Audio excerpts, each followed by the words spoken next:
Nggak ada yang namanya dana asing yang masuk ke negara ini, masuk ke LSM, organisasi, itu tujuannya baik, nggak ada. Tujuannya pasti buruk. Karena tujuannya ya jual data negara. Jadi film Dirty Vote itu ya adalah film sampah. Akhirnya apa? Soros and the gang akhirnya bertemu dengan Pak Prabowo, oke, batalin hilirisasi ya. Batalin hilirisasi, gue nggak ganggu lu lagi. Para pion-pion ini akhirnya tidak lagi berani, orang-orang suruhan dari asing itu tidak lagi berani, ya, maka harus dilakukan penegakan hukum yang setegas-tegasnya. Kalau anak buahnya tidak berani, ganti.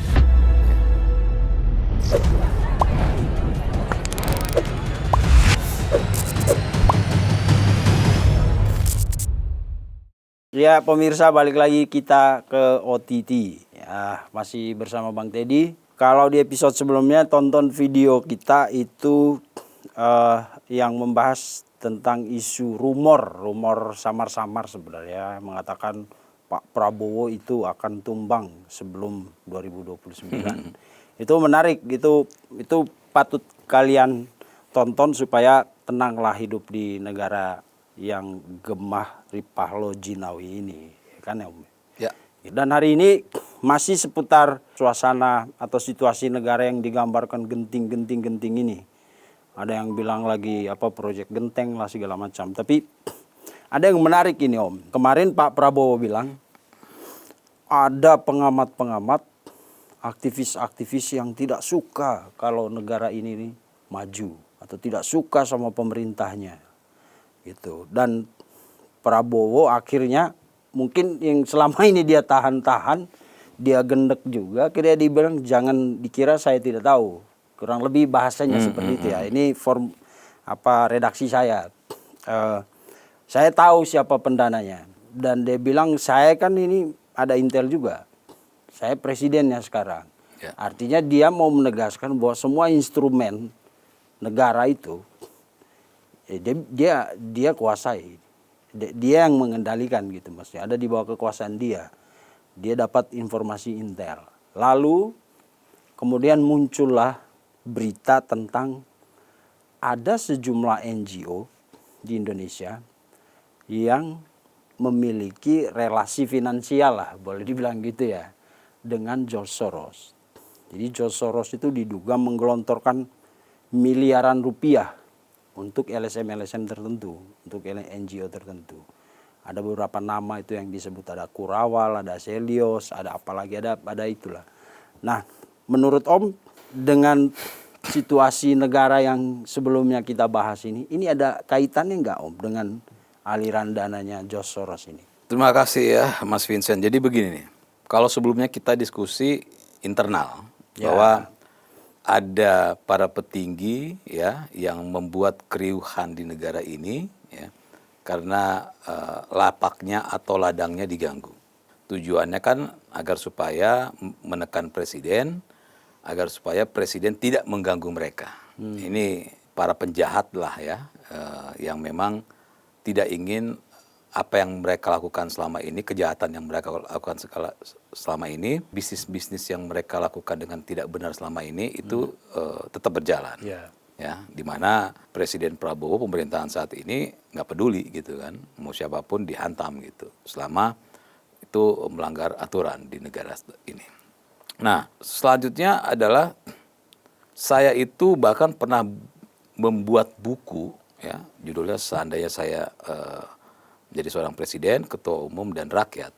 Saya pernah bikin buku, udah 15 tahun lalu kali bukunya. Itu saya membicarakan mengenai soal dana asing. Dana asing itu fakta, bukan rumor. Jadi sudah dari dulu ada. Makanya saya dari dulu suarakan itu gitu. Suarakan itu agar supaya pemerintah ya hantam yang begini-beginian. Hentikan semua semua dana asing yang masuk ke LSM, ke organisasi ya. Karena tujuannya pasti negatif. Nggak ada yang namanya dana asing yang masuk ke negara ini, masuk ke LSM, organisasi, itu tujuannya baik, nggak ada. Tujuannya pasti buruk. Bismillahirrahmanirrahim. Assalamualaikum warahmatullahi wabarakatuh. Assalamualaikum warahmatullahi wabarakatuh. Saya Joli Payumara. Saya Teddy Gusnaidi. Aku Nafasya. Halo semuanya, perkenalkan aku Rania. Saya Elida Neti. Saya Ustadz Fatullah Egi Sujal. Saya ingin mengucapkan Selamat Hari Raya Idul Fitri 1947 Hijriah. Selamat Hari Raya Idul Fitri. Minal aidin wal faidin. mohon maaf lahir dan batin. Selamat Hari Raya Idul Fitri. Mohon maaf lahir dan batin. Mari kita buka lembaran baru dengan hati yang bersih. Insya Allah kita sampai kepada takdirnya husnul khotimah. Semoga menjadi pribadi yang fitrah. Assalamualaikum warahmatullahi wabarakatuh. Dan saya orang yang pernah ada di area itu. Jadi saya tahu sekali dana dikeluarkan, mereka pasti minta untuk melakukan A, B, dan C. Dananya besar. Bahkan ya kita harus akuin sekelas ICW ya, ada kok laporannya. Jelas masuk dana dari asing dan segala macam gitu kan. Jadi yang dilakukan, makanya di zaman Pak Jokowi itu saya benar-benar gregetan. Kenapa? Kenapa masih dibiarin sih? Makanya di zaman Pak Prabowo saya memang berharap agar supaya yang begini itu dibasmi gitu. Artinya harus ada larangan setiap organisasi, setiap LSM dan segala macam itu dilarang untuk menerima dana dari asing. 100% dana asing itu ketika digelontorkan memuat misi. Nggak mungkin, mana ada orang ngasih, ya kita pakai akal sehat ya. 27 miliar. Kasih uang ya, miliaran, tapi cuma-cuma nggak ada. Nggak ada bos. Yang ada itu adalah seorang orang tua ngasih anaknya uang, itu yang real. Ya. Mau ngasih miliaran itu karena sayang sama anaknya. Tapi kalau pihak asing ngasih ke lembaga di Indonesia, itu pasti sudah punya tujuan. Pasti ada misinya. Karena uang yang digelontorkan itu harus dilaporkan. Nggak mungkin nggak dilaporkan. Mana ada orang ngasih uang terus nggak dilaporkan? Pertanggungjawabannya harus ada. Saya ngasih nih. Target jelas. Target Misi jelas. Ya. Jadi kita jangan kemana-mana lah. Sudah dari dulu, pasca reformasi, asing masuk dan membiayai lembaga-lembaga atau organisasi-organisasi. Tentu tujuannya nggak harus langsung hantam presiden, nggak begitu. Tapi pasti ada muatan-muatan program-program yang harus dilakukan. Ya. Ini masyarakat dia harus tahu nih, saya sampaikan apa adanya. Lembaga asing ini bukan lembaga yang bagi-bagi kan. Yang ngasih dana ini, itu ada feedbacknya, data. Selain data tentu ada feedback terjadi sesuatu di sebuah negara yang mereka kasih uang. Tujuannya apa? Data itu dijual lagi. Untuk urusan ekonomi mereka untung. Atau untuk urusan politik. 100% masyarakat harus tahu bahwa kalau ada lembaga yang diberikan dana oleh asing, tujuannya jelas tujuan buruk. Pak Prabowo sebagai seorang presiden itu tahu. Makanya ketika Pak Prabowo mengatakan begitu, saya kemarin mengatakan setuju. Ini harus segera diberantas. Ya. Bahkan saya meminta agar supaya pemerintahan Pak Prabowo ya buat aturan untuk melarang seluruh ya organisasi menerima dana dari asing. Karena tujuannya ya jual data negara.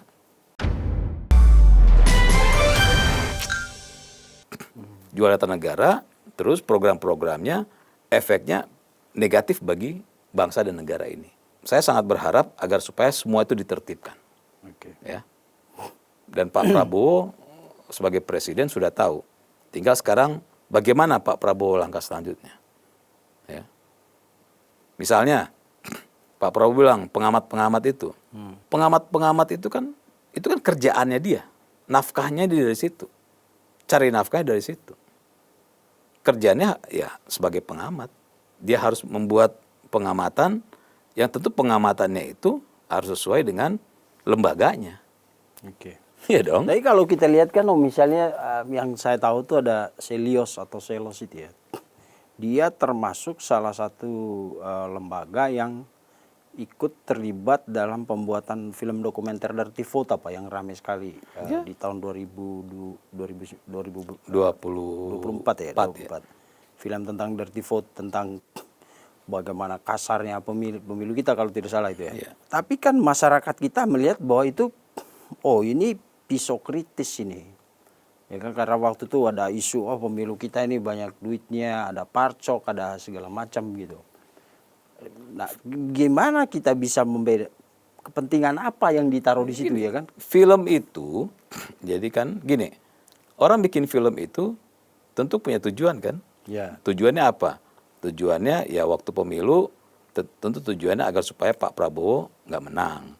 Itu udah jelas. Ngapain sih tiba-tiba? Terus isi filmnya kan cuma kumpulan-kumpulan berita, omongan-omongan nggak jelas, itu difilmkan. Karena kita negara hukum, bos. Misalnya parcok, ya harus jelas.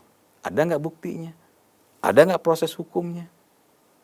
Terus apalagi kecurangan dan segala macam. Kan sudah ada lembaga, ada Bawaslu.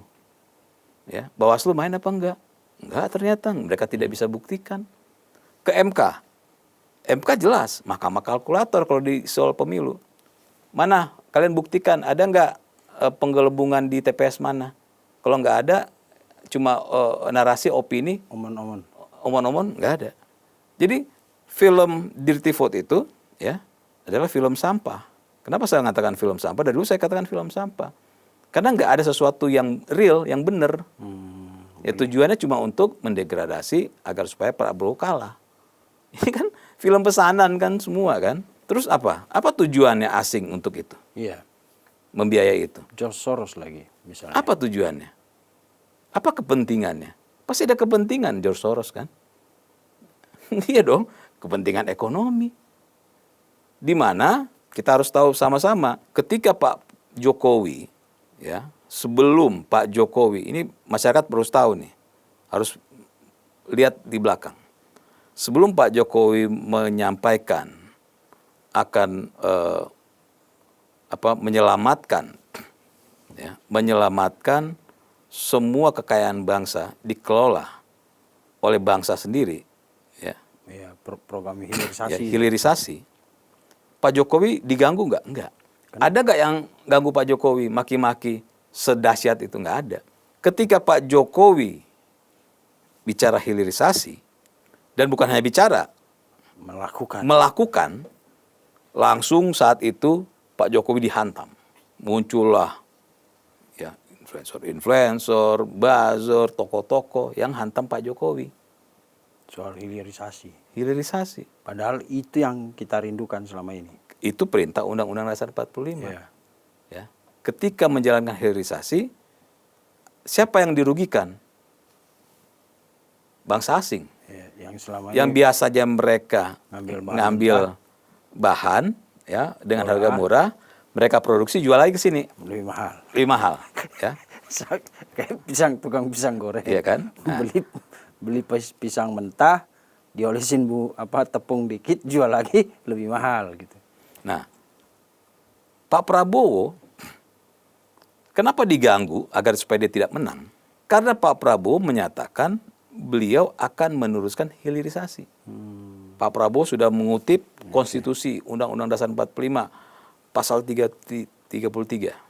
Bumi, kekayaan, air dan ya untuk kemaslahatan rakyat Indonesia. Maka Pak Prabowo sebelum jadi presiden sudah diganggu. Dan kenapa akhirnya asing ikut bermain? Ya karena hilirisasi. Mereka mau menekan Pak Prabowo agar supaya Pak Prabowo nyerah. Akhirnya apa? Soros and the gang akhirnya bertemu dengan Pak Prabowo. Oke, batalin hilirisasi ya. Batalin hilirisasi, gue nggak ganggu lu lagi. Karena Soros mau jualan. Soros ini adalah, jadi gini, zaman Pak Jokowi, negara-negara itu yang dirugikan, itu nyerang Pak Jokowi, bahkan sampai ke pengadilan. Pak Jokowi bilang apa? Saya nggak peduli.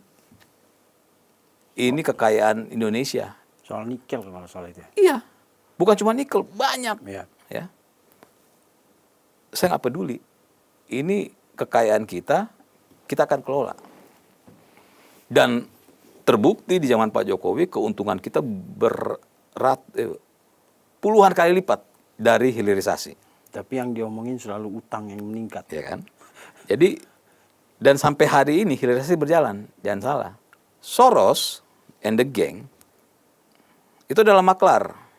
Itu yang saya bilang tadi. Jadi yang pendana itu, ya, itu bukan cuma-cuma mereka ganggu, ya, untuk menekan pemerintah, sekaligus mereka tarik data, ya, buat dia jual lagi ke pemesan, Ya, bayar. ya, ke bayarnya. Nah, kalau untuk ini bayar siapa ya? Negara-negara ini nih. Soros itu maklar doang. Soros dapat jadi dia kasih misalnya nih 1 juta, Soros bisa dapat 10 juta. Saya ngomong begini karena saya tahu, saya pernah terlibat. Soros itu bukan salah satu, dia biang krisis ekonomi tahun 99 itu ya? Iya, 98 itu. 98, Ya. 99.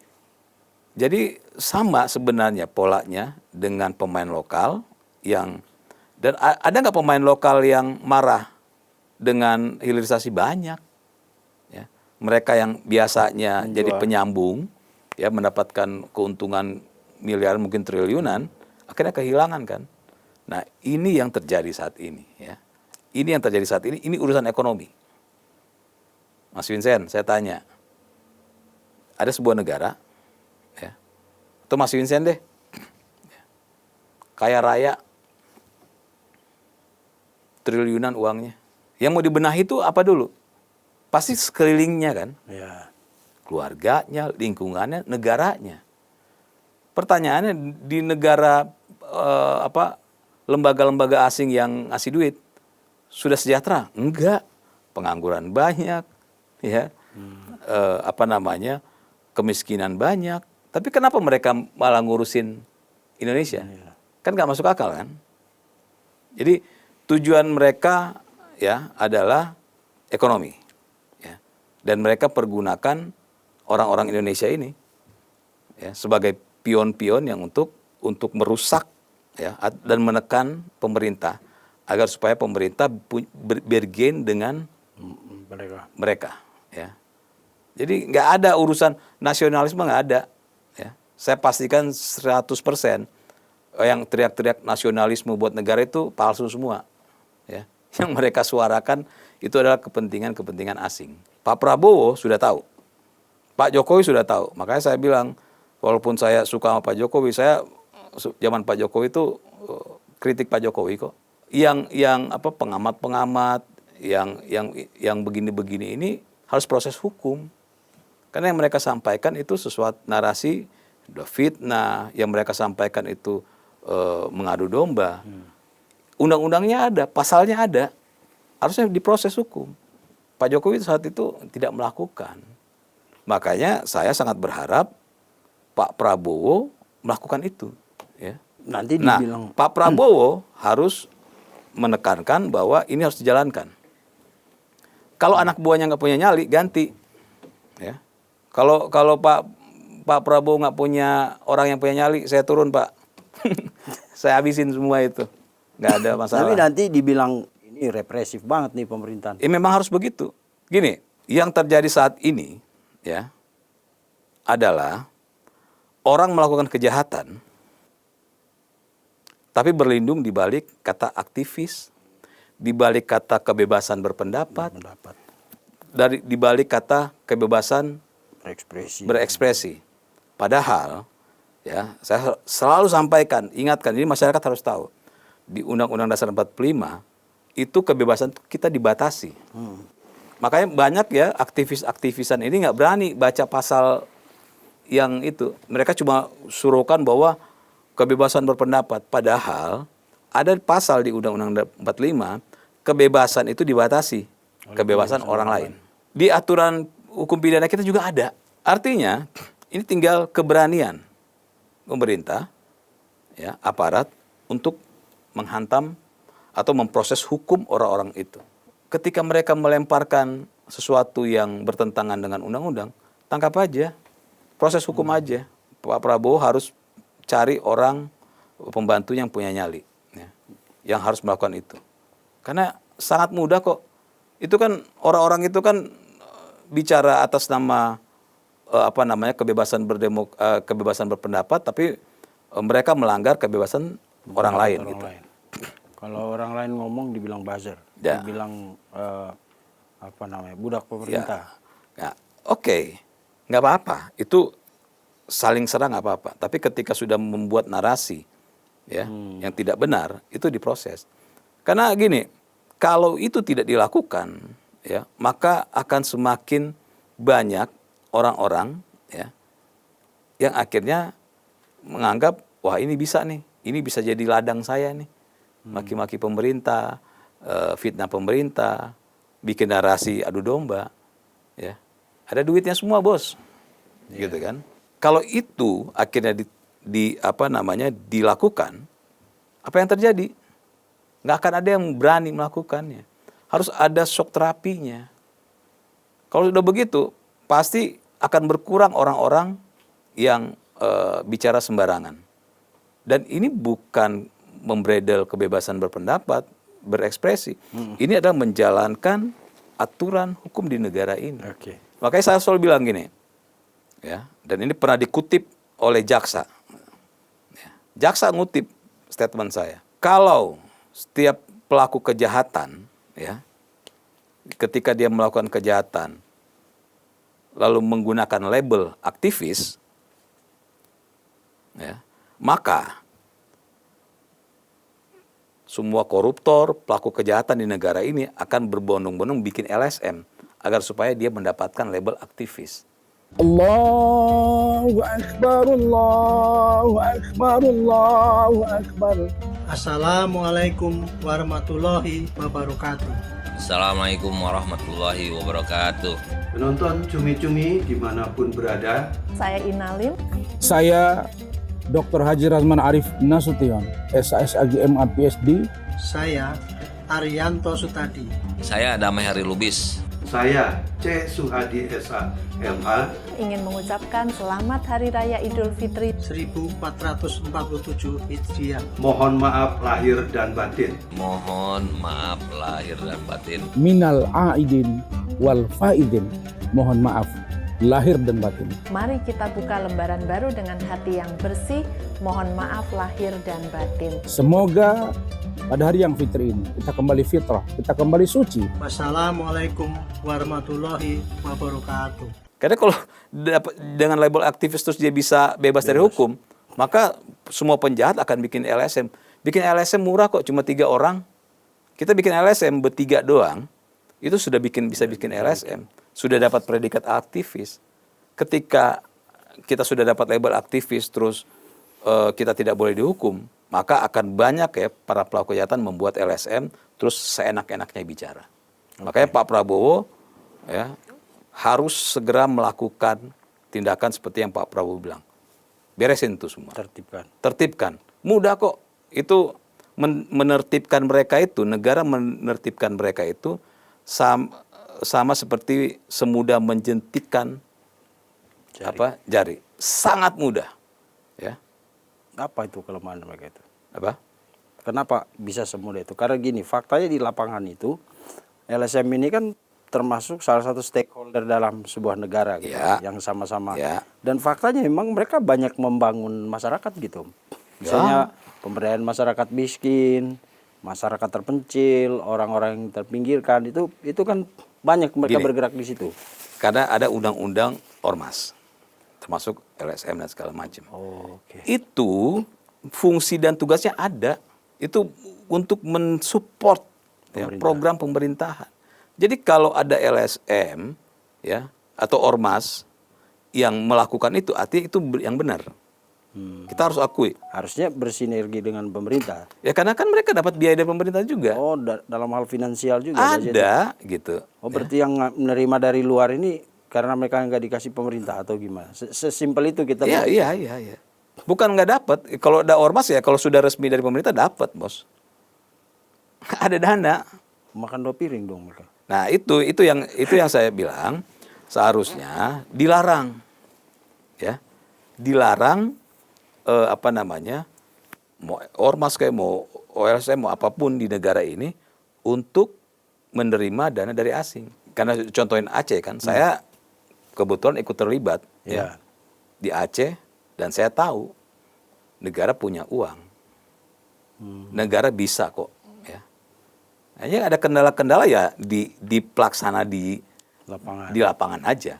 Tapi kalau soal uang, soal strategi, soal program itu jalan semua. Dan sekarang ini menjelang Lebaran sudah huntara udah pada jadi, masyarakat yang tadinya di tenda sudah di ini lebih manusiawi lah gitu kan. Jadi karena singgung tadi, itu salah satu contoh bahwa negara mampu. Ya. Negara mampu. Nah kalau balik lagi ke organisasi LSM dan segala macam yang para pengamat-pengamat itu, yang seperti Pak Prabowo bilang, Pak Prabowo kan tahu ada dana asing yang masuk ke mereka, tahu.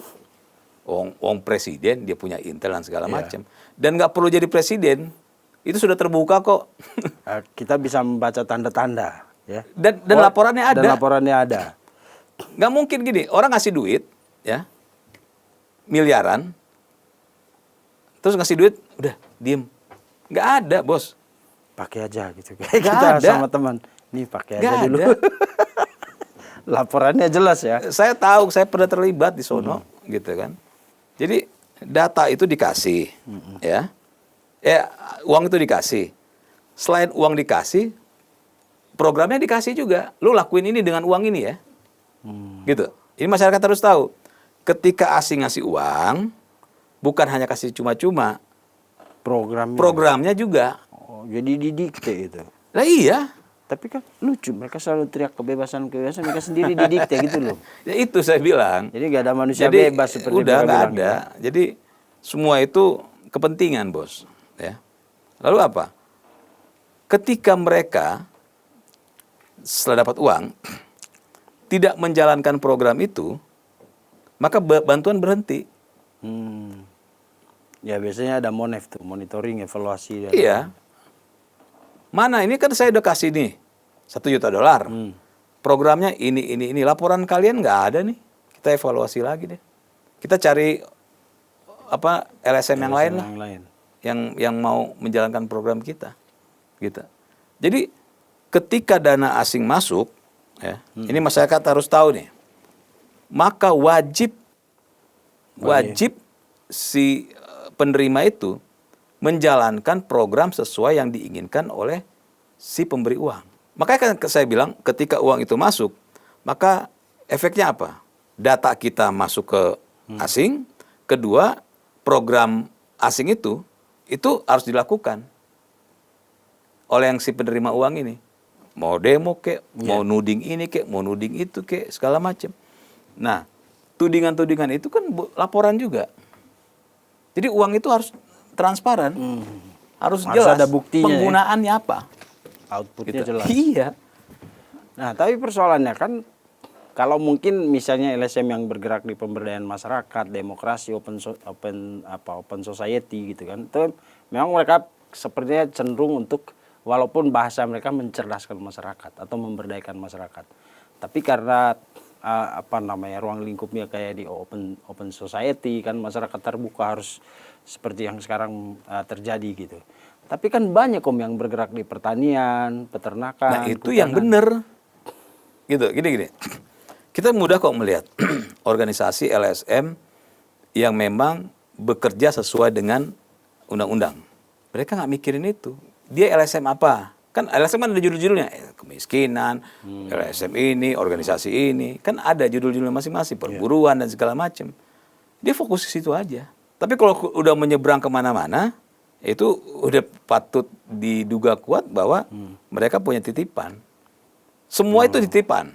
Titipan LSM, organisasi itu titipan negara untuk menjalankan program-program, mendukung program pemerintah. Ya. Nah kalau yang organisasi LSM yang memang pure ya untuk bangsa dan negara, itu ya yang kita bisa lihat benar-benar dia mengedukasi, ya, turun ke masyarakat dikasih ini, vokasi dan segala macam. Vokasi. Tapi kalau yang sudah menuding, pemerintah. Wah, ini begini nih, ini bahaya nih, ini segini gini. Bikin dokumentasi, bikin macam-macam. Itu diduga kuat itu udah, dan memang faktanya ada kan. Ada. Makanya saya bilang, saya pernah ada di sana pelaku. Saya tahu bagaimana dana asing itu masuk. Ya. Bagaimana untuk dapatkan uang itu harus bikin proposal dulu. Ya.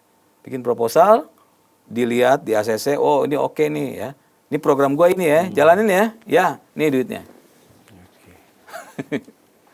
Bahkan yang jadi saya kasih tahu ke masyarakat, kalau ada organisasi atau LSM yang udah masuk uang asing, maka tidak ada yang namanya nasionalisme di sana. Tidak ada yang namanya kepentingan rakyat. Tidak ada kepentingan bangsa. 100% untuk kepentingan asing. Oke. Lalu kemudian gini Om, tadi kita singgung soal hilirisasi. Kan diduga orang-orang seperti George Soros itu marah karena program hilirisasi itu. Ya, itu bukan diduga, udah pasti. Udah pasti ya. Mereka menanggung banyak kerugian dari situ. Oh iya, jelas lah. Gila. Indonesia itu ada 3. Indonesia itu, saya pernah sampaikan di sini juga, Indonesia itu Indonesia memiliki bahan baku. Indonesia memiliki produksi. Makanya kenapa produksi-produksi dari luar negeri itu banyak bikin di sini. Dan Indonesia punya pasar. Kenapa barang-barang dari luar negeri itu laku di Indonesia? Karena Indonesia itu pasar yang hebat gitu. Dan tingkat konsumsinya tinggi ya? Tinggi, ya. Makanya kalau ada yang berangkat ke mana gitu, ya, ketemunya produk-produk yang ternyata kopinya kopi dari Indonesia. Saya punya kawan dubes, ya, dia bawa cerutu. Dia cerita, ternyata cerutu bahan dari Indonesia itu yang paling diminati di sana. Coba bayangkan, kalau kita yang punya bahan, kita yang bikin cerutunya. Kita ekspor. Atau setidaknya pabriknya ada di sini. Pabrik yang di sini. Ya, coba bayangkan. Nah, itu yang sedang dilakukan oleh Pak Jokowi, dan itu yang sedang dilakukan dan diteruskan oleh Pak Prabowo. Ya. Hilirisasi. Kalau Pak Prabowo hentikan hilirisasi, 1000% saya bilang kegaduhan ini berhenti.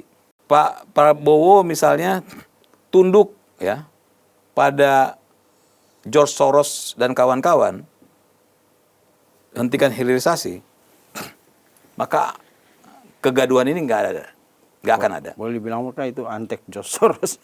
Gak usah antek asing, antek George Soros. Pak Prabowo akhirnya tunduk pada pelaku kejahatan yang lokal ya, orang-orang lokal, petinggi-petinggi lokal yang punya bisnis-bisnis yang nggak benar. Pak Prabowo tunduk, maka 100%, 1000% saya katakan kegaduhan ini nggak akan ada. Aman. Nah, tinggal Pak Prabowo tunduk nggak terhadap para penjahat itu dan para pihak asing. Dan aku yakin Pak Prabowo nggak akan tunduk, gitu kan. Makanya sampai 2029 nanti itu akan diganggu terus Pak Prabowo. Jadi masyarakat harus tahu bahwa kegaduhan ini diciptakan oleh para penjahat ekonomi, baik yang lokal maupun yang internasional. Yang bikin kegaduhan adalah orang-orang yang selalu menggunakan nasionalisme sebagai topeng. Itu palsu semua, nggak ada nasionalisme di situ. Adalah kepentingan semua. Ini fakta saya ngomongin ya. Saya ngomongin fakta karena semuanya dari situ. Mereka ingin agar supaya Pak Prabowo menyerah. Bukan menyerah sebagai presiden, tapi menyerah untuk hilirisasi dan menyerah untuk mengganggu para bohir-bohir yang selama ini bisnisnya aman. Lalu kemudian bagaimana kita menginterpretasikan, memberi makna dari pernyataan Pak Prabowo tadi? Akan ditertibkan, saya tahu. Kira-kira apa yang akan terjadi setelah ini? Ya, yang terjadi setelah ini adalah Pak Prabowo tidak lagi gini. Ini paling penting nih. Pak Jokowi sudah pernah mencoba orang-orang yang melakukan tindakan negatif ini dirangkul. Dirangkul ya agar supaya tidak melakukan itu. Tapi gagal. Dengan Pak Jokowi mendiamkan, malah merangkul, malah besar kepala mereka. Justru merasa menjadi bagian dari kekuasaan akhirnya. Ya, besar kepala, dan tentu Pak Jokowi sampai hari ini masih diganggu, gitu kan. Dari awal sebelum Pak Prabowo jadi presiden saya bilang, Pak Jokowi sudah pernah mencoba merangkul dan tidak berhasil. Artinya Pak Prabowo tidak perlu lagi mencoba merangkul itu. Tapi sudah mengeksekusi. Dan mudah-mudahan Pak Prabowo mengeksekusi. Jangan lagi merangkul. Merangkul sudah cukup. Sudah pernah dilakukan oleh Pak Jokowi, sekarang mengeksekusi. Sehingga pengamat-pengamat yang selama ini menyebarkan hoax, menyebarkan permusuhan, menyebarkan fitnah, itu diproses hukum. Ketika itu dilakukan, saya yakin anak-anak mami, influencer-influencer yang itu anak-anak mami semua, yang influencer itu yang nggak pernah kerjanya cuma di depan itu terus maki-maki pemerintah, buat apa? Buat perutnya dia kan, buat cari nafkahnya dia kan. Anak-anak mami itu akan berhenti. Saya berharap sekali Pak Prabowo untuk melakukan ketegasan setegas-tegasnya, ya, dan memilih orang-orang pembantunya yang mau melakukan hal ini.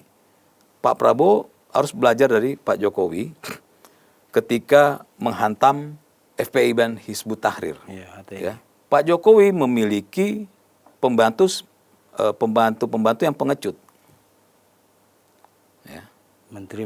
Menteri-menterinya pengecut, sehingga akhirnya Pak Jokowi yang turun tangan. Saya sampaikan ini live di sebuah stasiun TV. Saya sebutkan orang-orangnya, bahwa para menteri-menterinya pengecut. Padahal untuk membubarkan HTI waktu itu sangat mudah. Akhirnya Pak Jokowi yang ambil alih. Pak Prabowo harus memilih pembantunya yang tidak pengecut untuk memberantas hal-hal seperti ini. Kan banyak pembantunya, Om. Ya, makanya di dalam maupun di luar. Makanya saya berkali-kali sampaikan, kasihan Pak Prabowo. Dulu saya bilang kasihan Pak Jokowi. Pak Jokowi kerja sendiri. Yeah. Sekarang saya bilang Pak Prabowo kerja sendiri. Semuanya Pak Prabowo yang handle. Ya, para pembantunya pada kemana? Partai-partai pendukungnya pada kemana? Gitu. Nah, jadi Pak Prabowo agar supaya para pion-pion ini akhirnya tidak lagi berani, orang-orang suruhan dari asing itu tidak lagi berani, ya, maka harus dilakukan penegakan hukum yang setegas-tegasnya. Kalau anak buahnya tidak berani, ganti. Ya. Ganti. Ketua-ketua partai kemana itu? Ya, mereka kan tidak punya nyali, kadang berpikir 2029. Ya. Kan masih jauh 2029. Ya, karena mereka menurut kita, ya, melihat bahwa ya orang-orang ini bisa jadi suara kan. Jadi kepentingan elektoral semua mereka pikir ya. Nah, kalau Pak Prabowo, ya saya salut Pak Prabowo, Pak Jokowi, dia nggak peduli soal itu. Pokoknya dia mau menegakkan. Buktinya apa? Buktinya kalau Pak Prabowo mau nih, itu bohir-bohir yang membiayai orang-orang untuk ini, itu dia rangkul aja buat 2009 gue ya. Bisa aja kan? Cari aman. Pak Prabowo bukan presiden yang cari aman. Pak Jokowi bukan presiden yang cari aman. Pak Jokowi berani berhadapan dengan asing, Pak Prabowo berani berhadapan dengan asing. Hilirisasi ini. Makanya ketika orang bilang, oh Pak Prabowo tunduk pada asing. Oh enggak. Pak Prabowo misalnya di BOP, ya, Board of Peace, dia nggak tunduk sama asing. Dia di situ kan, dia bisa mewarnai, ya. Apa dia mewarnainya? Kan sudah pernah dijelaskan kan sama Pak Sufmi Dasko. Dengan adanya kita di sana, yang tadinya di Gaza itu tentara-tentara Israel, kita masuk, tentara Israel pergi. Kita bisa menjaga rakyat Gaza agar supaya tidak menjadi korban, agar supaya perdamaian terjadi. Bagus gak? Bagus kan? Nah itu kan sisi kita. Itu fakta. Tapi digoreng Mati semua nanti pasukan kita karena ditaruh di titik paling kan? rawan di Rafah. Bagaimana mau ini? Kalau Israel itu tidak suka Indonesia, maka nggak akan diajak ke Board of Peace, bos. Itu bodoh-bodohan aja kita gitu, ya. Dan ketika suruh nyumbang, Indonesia bilang gue nggak mau nyumbang, sama Israel ya udah, gitu. Apa? Di PBB, ya, Menlu kita mengecam Israel iya, gitu. Artinya apa? Artinya kita nggak bisa tunduk. Kalau tunduk, otomatis hilirisasi tidak jalan. Nggak jalan. Ya. Pak Prabowo masih tetap konsisten bahwa dia tidak bisa didikte oleh pihak asing. Dan inilah yang terjadi saat ini, kenapa beliau diganggu. Makanya Pak Prabowo, ya sekali lagi saya berharap agar supaya segera menindak ya pion-pion asing ini di negara ini yang faktanya secara fakta hukum sudah jelas melanggar hukum gitu kan, untuk diproses hukum dan ya kalau dari proses hukum dia penjara lah gitu kan, sebagai shock terapi sehingga nggak akan ada lagi yang berani nih, ya. Toko-toko itu nggak ada yang berani, influencer anak mami itu nggak ada yang berani, rental buzzer tutup. Rental buzzer. Ya memang rental buzzer tutup. Ya. Saya orang partai mau menjelang pemilu, rental buzzer banyak yang datang, gitu kan, nawar-nawarin banyak, masyarakat harus tahu juga itu. Tapi kalau kita lihat para pemimpin LSM itu kan orang-orang yang mencitrakan dirinya sebagai orang yang punya kredibilitas. Enggak lah, enggak ada itu. Bisa ditawar-tawar. Itu acting semua, ya. Personal branding doang. Itu acting semua, udahlah, ya. Setelah mereka tidak jadi pekerja di LSM, ya kan pekerja LSM mereka semua itu. Mana ada orang gratisan. Pindah ke tempat lain, mereka udah enggak ini. Jadi pekerjaan mereka ya begitu. Itu kan pekerjaan. Menyuarakan sesuatu yang menyuarakan program dari LSM itu kan pekerjaan mereka. Itu seperti saya bilang di podcast yang lalu kan. Ada orang yang bekas dari LSM masuk ke pemerintah, diem. Pak Prabowo kalau memang mau, mana nih yang bacotnya pada kegedean itu? Sini. Lu gua kasih jabatan ya. Ambil semua itu. Orang nyari nafkah kok mereka semua. Nggak ada yang real, nggak ada. Semuanya nyari nafkah. 100% saya katakan. Oke. Jadi bagaimana kita harus menyikapi LSM yang diduga terafiliasi dengan George Soros? Kalau sudah terima duit dari asing itu sudah nggak diduga. Itu udah yang menerima duit fakta. itu. Ya, jadi nggak semua LSM buruk, ya, karena itu tidak semua ormas buruk.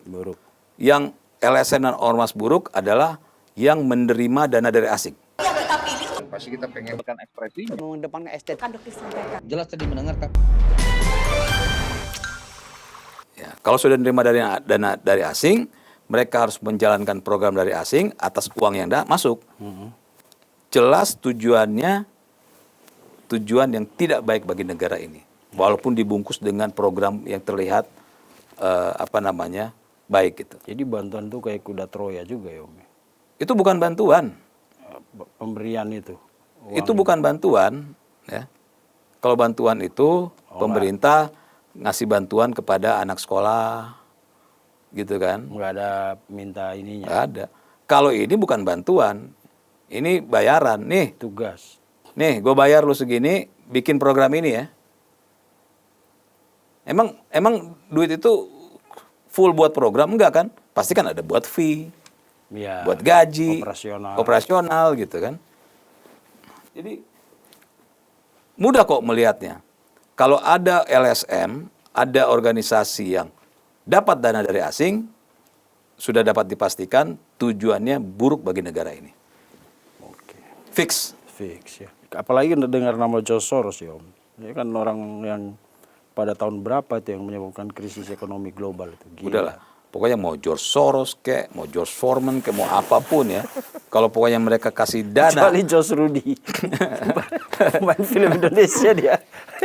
Itu legend itu. Legend. Nah, kalau pokoknya siapapun negara asing ngasih dana ke organisasi dan LSM di Indonesia, fix kepentingannya bukan buat negara tapi kepentingan untuk asing. Nggak bisa ditawar lagi itu. Siap. Saya pernah ada di sana. Oke, makasih Om Teddy. Sekian dulu hari ini. Mudah-mudahan Pak Prabowo dengar ya. dan libas orang-orang ini. Tapi memang benar juga ya Om, karena kelihatan LSM kalau di yang beberapa yang muncul itu kemudian kan orang lihat kan jejak-jejak mereka itu. Ada yang pernah bikin film Dirty Vote itu, ada lagi yang Watchdog itu ini ya, di LSM juga ya. Aku nggak tahu. Kelihatan memang rekam jejak ya. Dananya gede-gedean Om. Ya iya. 27 miliar setahun. Saya bilang pantas mobil LSM itu bagus-bagus ya. Tapi kan alasannya untuk operasional karena jangkauannya. Iya loh, aku dulu di Flores Ya, aja kita berdua satu orang lagi kita bikin LSM ya. Bikin LSM itu cukup 3 orang syaratnya. Lalu kita bikin LSM kemanusiaan. Kita bikin proposal ke asing. Nah, kita bisa dapat miliaran duit kok. Laporan ya.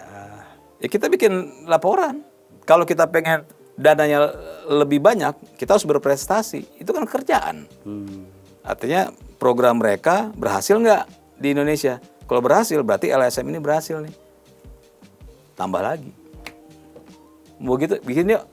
Nyari duit kita. Yang grup studio ini. Jadi masyarakat ya kalau mau cari duit gampang bikin aja LSM. Terus minta sama asing. Selesai. Ya gampang.